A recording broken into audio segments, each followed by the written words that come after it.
काली तू पढ़ बेटा, कोई चीज के दिक्कत हो तो हमरा कही, हम लकड़ी झुड़ी बेच के पानी के महीने में 50 गो रुपया तो मिला हला का। अब भूपनगर यहाँ से 4 किलोमीटर दूरी पर प्रकृति की गोद में, पहाड़ों की गोद में बसा हुआ छोटा सा गांव है। पहले कितना साल पहले तोहरा 50 रुपया मिला है। इस लड़के के चलते इस गांव का नाम रोशन हुआ, मेरा नाम रोशन हुआ और इस विद्यालय का नाम रोशन हुआ। देखिए, वो बच्चा को 75 सालों से आज़ादी के बाद पहली बार उस गांव में नौकरी लगने से काफ़ी लोग खुश हैं। जे पैसा के टूटी हो तो उसे हम महाजन करके तोरा देवाओ, मजदूरी करके देवाओ, लकड़ी बेच के देवाओ, बाकी देवाओ, तू टेंशन ना ली।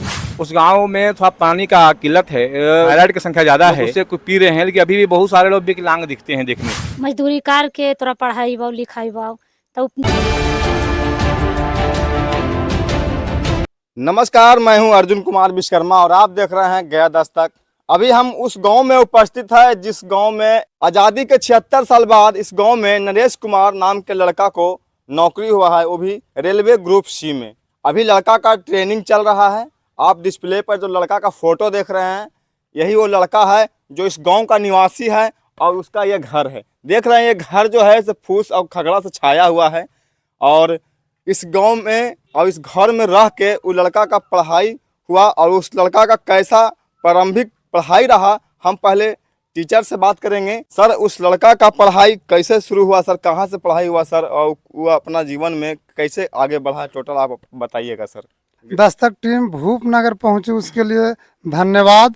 और मैं हमारा स्कूल का छात्र रहा है नरेश कुमार, वो कैसे गरीबी में जीवन यापन किया और कैसे पढ़ाई लिखाई की उसके बारे में थोड़ा सा विस्तार से मैं बताना चाहता हूँ कि उनके माता पिता बिल्कुल गरीब हैं और वह मजदूरी करते हैं और हमारे विद्यालय में उनकी माँ रसोइया है और वे खाना बनाती हैं।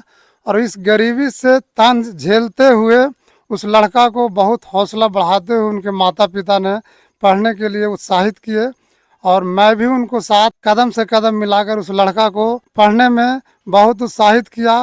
और आज उसका परिणाम है कि वह लड़का आज महाराष्ट्र के नांदेड़ में ग्रुप सी के नौकरी ज्वाइन किया और ट्रेनिंग कर रहा है। और आज टीम चल कर के भूपनगर आए हैं। मैं उनको कोटि कोटि धन्यवाद देता हूं जो उस लड़के के चलते इस गांव का नाम रोशन हुआ, मेरा नाम रोशन हुआ और इस विद्यालय का नाम रोशन हुआ। और इस गांव एक्चुअली पहले इस गांव में कोई भी नहीं रहा करते थे, बहुत जंगल था और यहाँ कोई नहीं बसना चाहते थे, लेकिन गरीबी के मार से गरीबी में कहीं किसी को जगह नहीं मिला तो एक एक कर करके इस बीहड़ जंगल में आकर के बसे लोग। वो लड़का सबसे पहले किस स्कूल से पढ़ाई करके कहाँ कहाँ तक पढ़ाई किया है सर? सबसे पहले प्राथमिक विद्यालय भूपनगर से ही 1 से 5 तक पढ़ाई किए हैं और इस विद्यालय में लगातार 8 वर्षों से एक शिक्षक के सहारे विद्यालय चल रहा है। इसके बाद भी शिक्षा के स्तर को बनाए हुए और शिक्षक की कमी के कारण मैं विद्यालय में बच्चों को पढ़ाने का कार्य बहुत नियमित ढंग से करता रहा हूँ। प्राथमिक विद्यालय भूपनगर से वो बच्चा जब निकल कर आगे बढ़ने के लिए, जब पढ़ाई करने के लिए जारी की रखने के लिए, वो फिर कहाँ तक पढ़ाई किया सर? उसको मैं टीसी दे करके मध्य विद्यालय मसूरीवार में नामांकन कराकर अब बहुत प्रोत्साहित कर कर उसको पढ़ने का कार्य करवाया और 1 से 8 तक वो मसूरीवार में पढ़ने के बाद 9th और 10th हाई स्कूल आमस में शिक्षा ग्रहण किया और इसके बाद इंटर एक प्राइवेट कॉलेज से किया। इसके बाद महाविद्यालय से उन्होंने ग्रेजुएशन का किया काम और इसके बाद ITI गया कॉलेज से किया। अभी हमारे पास नरेश के माता हैं और वही वो माता है जो प्राथमिक विद्यालय नगर में रसोइया का काम करते हैं और ये भी हैं गांव का निवासी हैं जो रसोइया का काम करते हैं। चलिए हम माता से पहले रूबरू होते हैं। गया दस्तक में आपका स्वागत है। आपका बेटवा का नौकरी लग गया है, वो भी आज़ादी के 76 साल बाद। आपका कितना खुशी है मतलब? खुशी है ना। तो आप क्या मतलब कहना चाहते हैं हमारे पूरा देश को? आपको 1 लाख जनता देख रही है, उसको क्या संदेश देना चाहते हैं आप? कैसे आप पढ़ाए थे, कैसे उसको इंडिकेट करते थे?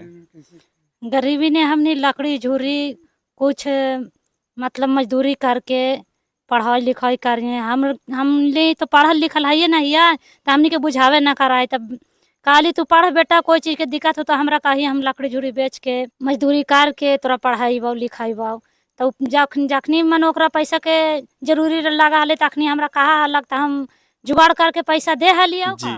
बेटवा के पढ़े लगे कि तू पढ़ बेटा, पैसा के टेंशन ना लीही, जे पैसा के टूटी हो तो उसे हम महाजन करके तोरा देवाओ, मजदूरी करके देवाओ, लकड़ी बेच के देवाओ, बाकी देवाओ, तू टेंशन ना लीही। तो टेंशन ना रखा है का हम दे हली जुगाड़ करके वो पढ़ा जी, हला। आप देख सकते हैं एक हमनी माँ, पढ़ल लिखल तो है ही नहीं, तो हमनी के बुझावे ना कर रहा। आप देख सकते हैं एक माँ जो है से अपने बेटे को पढ़ाने के लिए लकड़ी झूरी यानी अन्य मजदूरी करके अपना बेटा को पढ़ाने के लिए का से का दुख झेले। आवाज उसका बेटा आज़ादी के 76 साल बाद इस घर का लाल रेलवे ग्रुप सी में ज्वाइन किए हैं और अभी उनका ट्रेनिंग चल रहा है। अभी वो उपस्थित तो नहीं है, लेकिन आप डिस्प्ले पर फोटो देख रहे हैं, यही वो लड़का है जिनका आज़ादी के 76 साल बाद नौकरी हुआ है।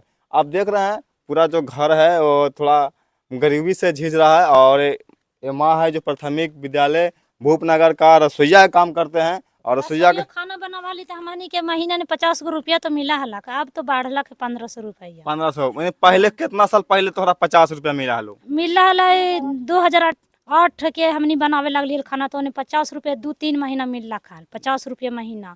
फिर वैसे वैसे में 100 रुपया 250 रुपया, फिर वैसे वैसे 500 रुपया बढ़े लगला वैसे वैसे। तब अभी खाना हमनी के 1600 1650 मिले थे यार।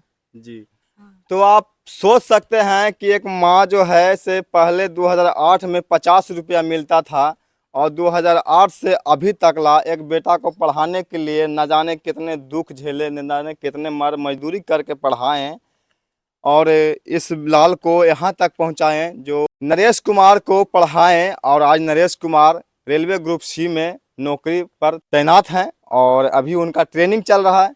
और आप देख रहे हैं नरेश 4 भाई में से सबसे बड़े लड़के हैं और आज उनका नौकरी हुआ है जो आज़ादी के 76 साल बाद। सर, इस गांव में, इस गांव का जो नज़ारा हम देख रहे हैं कि इस गांव जो है से पूरा 4 पहाड़ी से घिरा हुआ है। और ये गांव कैसे बसा है सर? ये गांव जो है 4 पहाड़ी से घिरने के बाद देख रहे हैं कि और भी कहीं जगह था वहाँ भी लोग बस सकते थे, लेकिन ये 4 पहाड़ियों के बीच में ये छोटा सा गाँव भूपनगर है।